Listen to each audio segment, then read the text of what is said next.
शुभ मध्याह्न बच्चों, मैं अशोक कुमार देहरी आपका हिंदी विषयाचार्य आज की कड़ी में आप सबका स्वागत करता हूं। आज हम कक्षा 11वीं विषय हिंदी आरोह भाग 1 के अंतर्गत देखेंगे पाठ साये में धूप और इसके अंतर्गत हम देखेंगे इसके प्रश्नोत्तर। आज हम चर्चा शुरू करें इससे पहले मैं आपसे अनुरोध करना चाहूँगा, यदि अब तक आपने हमारे चैनल अशोक कुमार देहरी हिंदी क्लासेस को सब्सक्राइब नहीं किया है और आप इस चैनल में नए हैं तो प्लीज़ सब्सक्राइब कीजिए, लाइक कीजिए, कमेंट कीजिए और अपने दोस्तों को शेयर भी कर दीजिए। और यदि आपने सब्सक्राइब कर रखा है तो कोई आवश्यकता नहीं, सब्सक्राइब एक बार होती है, लाइक कमेंट और शेयर बार बार होते हैं। तो आइए ज़्यादा देर न करते हुए चर्चा शुरू करें। सबसे पहला प्रश्न लेंगे गज़ल के साथ।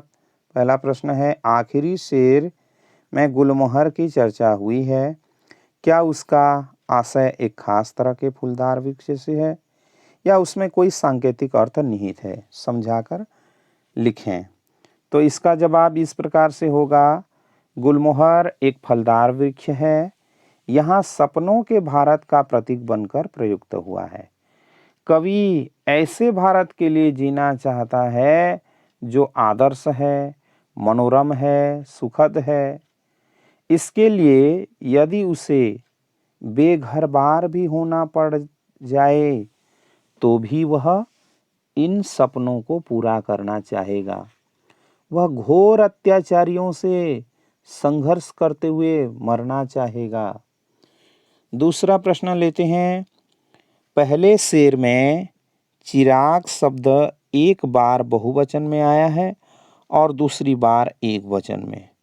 अर्थ एवं काव्य सौंदर्य की दृष्टि से इसका क्या महत्व है?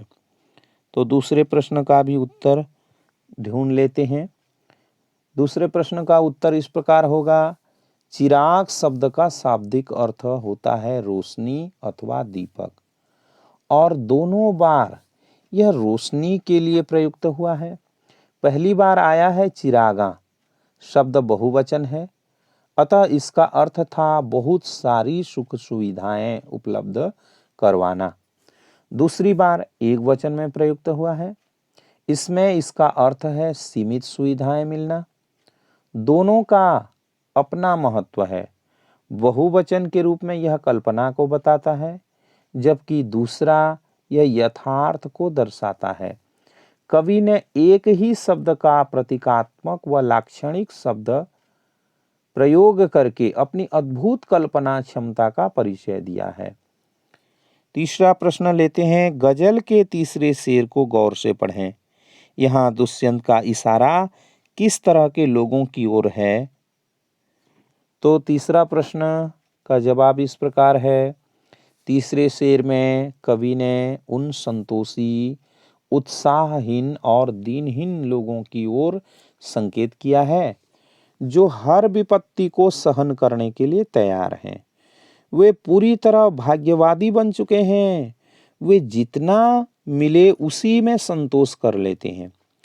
उनमें अपने उद्धार की कामना भी शेष नहीं बची।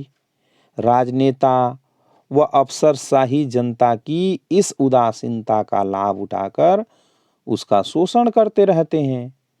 अगला प्रश्न लेते हैं। आशय स्पष्ट करना है। तेरा निजाम है सिलदे जुबान शायर की, ये एहतियात जरूरी है इस बहर के लिए।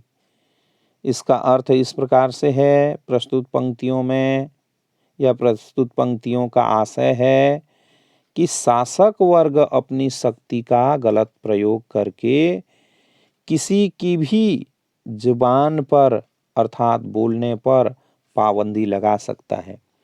इसलिए शायर को गजल लिखने में सावधानी बरतने की जरूरत होती है कि कोई उसकी जुबान अर्थात आवाज पर ताला न लगा दे। वह अपनी आवाज को बुलंद तो करे पर सावधानी पूर्वक, कहीं ऐसा न हो कि सत्तासीन लोग उसकी आवाज जनता तक पहुंचने ही न दे। अगला गजल के आसपास से है। पहला प्रश्न है, दुष्यंत की इस गजल का मिजाज बदलाव के पक्ष में है। इस कथन पर विचार करें। कवि बदलाव के पक्ष में है, वह जनता, समाज, शासक, प्रशासन व मानव के मूल्यों में आई गिरावट से चिंतित है और उसमें बदलाव चाहता है। आज पूरी राजनीतिक व्यवस्था भ्रष्टाचार से ओतप्रोत है। आम व्यक्ति निराश हो चुका है तथा यथाशक्ति सहने का आदी बन चुका है। कवि अपनी आवाज से लोगों को जागरूक कर रहा है। सत्ता उसे भी कुचलना चाहती है, अतः कवि क्रांति की इच्छा रखता है। दूसरा प्रश्न लेते हैं। हमको मालूम है जनता की हकीकत, जन्नत की हकीकत, लेकिन दिल के खुश रखने को गालिब ये ख्याल अच्छा है। दुष्यंत की गजल का चौथा शेर पढ़ें और बताएं कि गालिब के उपयुक्त शेर से वह किस तरह जुड़ता है। तो दूसरे प्रश्न का उत्तर इस प्रकार से होगा। दुष्यंत की गजल का जो चौथा शेर है, उस शेर को भी हम देखेंगे। उससे पहले हम देख लेते हैं पहला जो शेर है। गालिब के शेर से यह शेर पूरी तरह प्रभावित है। दोनों का अर्थ एक जैसा है। गालिब जन्नत को तथा दुष्यंत खुदा को मानव की कल्पना मानते हैं। दोनों इनके अस्तित्व को मन संतुष्ट रखने का कारण मानते हैं। तीसरा प्रश्न, यहाँ दरख्तों के साये में धूप लगती है। यह वाक्य मुहावरे की तरह अलग अलग परिस्थितियों में अर्थ दे सकता है। मसलन यह ऐसी अदालतों पर लागू होता है जहाँ इंसाफ नहीं मिल पाता। कुछ ऐसी परिस्थितियों की कल्पना करते हुए निम्नलिखित अधूरे वाक्यों को पूरा करें। तो आइए देख लेते हैं तीसरा प्रश्न। तीसरा प्रश्न में कुछ विकल्प भी है, उन विकल्पों को भी देख लेते हैं। क, यह ऐसे नाते रिश्ते पर लागू होता है। ख, यह ऐसे विद्यालयों पर लागू होता है। ग, यह ऐसे अस्पतालों पर लागू होता है। घ, यह ऐसी पुलिस व्यवस्था पर लागू होता है। तो इन विकल्पों को हम पूरा भी कर लेते हैं। यह ऐसे नाते रिश्तों पर लागू होता है जिनमें प्यार नहीं होता।